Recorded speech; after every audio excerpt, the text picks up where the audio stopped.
Syederalun tim penyidik tindak pidana khusus dibantu tim intelijen Kejari Biren pada Rabu 29 Juni 2022 menggeledah kantor Program Nasional Pemberdayaan Masyarakat atau PNPM di Desa Catarumbaro dan kantor Camat Jempa di Blangbladeh, Jempa Biren.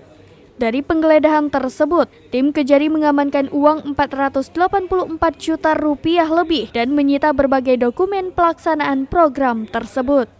Kejari Biren Muhammad Farid Rumdana SHMH didampingi Kasih Intelijen Maulina SH dan Kasih Pitsus Muhammad Razi SHMH menjelaskan dalam jumpa pers. Pada Rabu 29 Juni 2022 sore, tim Jaksa Penyidik Bidang Tindak Pidana Khusus Kejari Biren melakukan kegiatan penggeledahan pada kantor dan ruangan Bendahara PNPM Kecamatan Jempa Biren.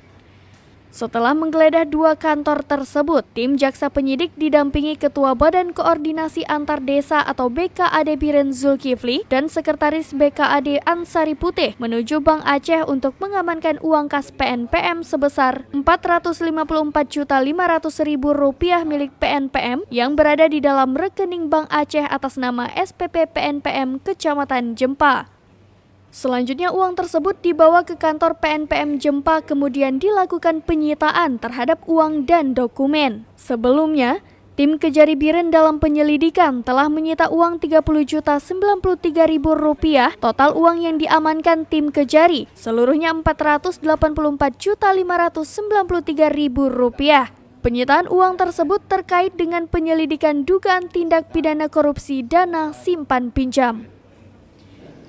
Dan tentunya uang ini Rp455.500.000 mengumpulkan bukti-bukti baru berupa dokumen-dokumen yang terkait penyidikan dugaan tindak pidana korupsi penyelewengan dana simpan pinjam perempuan atau SPP